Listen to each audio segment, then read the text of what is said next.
Karena itu, buanglah segala kejahatan, segala tipu muslihat, dan segala macam kemunafikan, kedengkian, dan fitnah.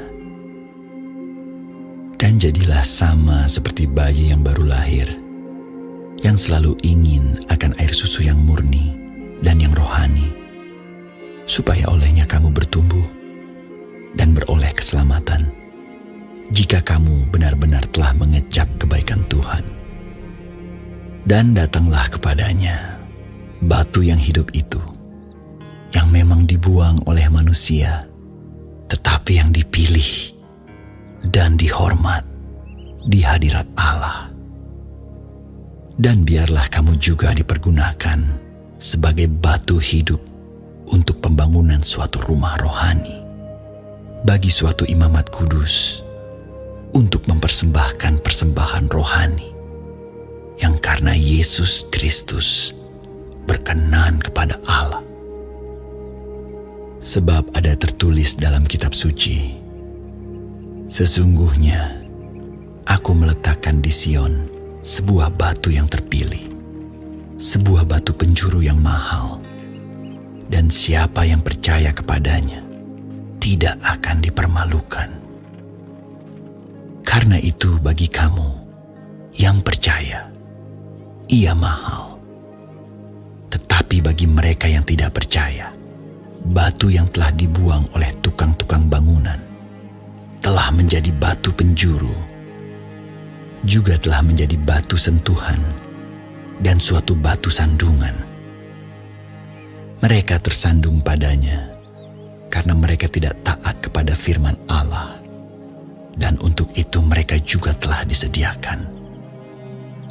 Tetapi kamulah bangsa yang terpilih, imamat yang rajani, bangsa yang kudus, umat kepunyaan Allah sendiri, supaya kamu memberitakan perbuatan-perbuatan yang besar dari Dia, yang telah memanggil kamu keluar dari kegelapan kepada terangnya yang ajaib.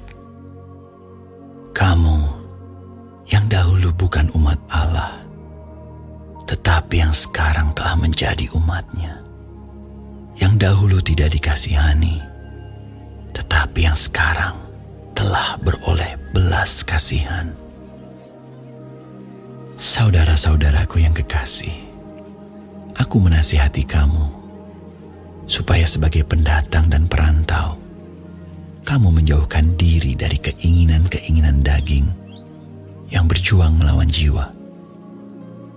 Milikilah cara hidup yang baik di tengah-tengah bangsa-bangsa bukan Yahudi, supaya apabila mereka memfitnah kamu sebagai orang durjana, mereka dapat melihatnya dari perbuatan-perbuatanmu yang baik dan memuliakan Allah pada hari Ia melawat mereka.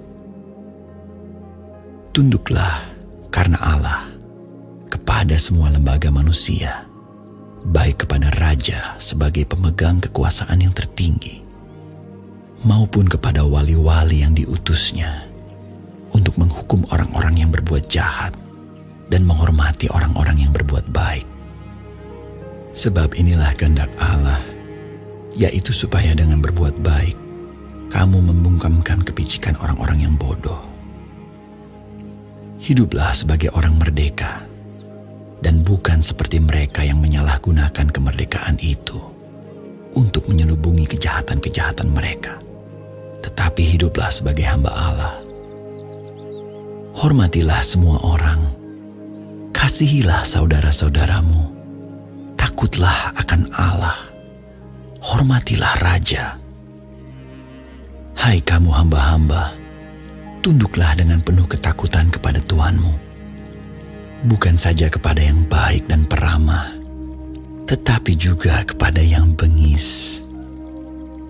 Sebab adalah kasih karunia jika seorang karena sadar akan kehendak Allah menanggung penderitaan yang tidak harus ia tanggung.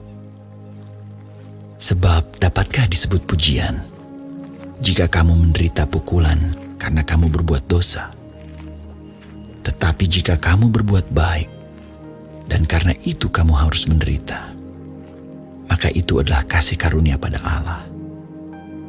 Sebab untuk itulah kamu dipanggil, karena Kristus pun telah menderita untuk kamu dan telah meninggalkan teladan bagimu, supaya kamu mengikuti jejaknya.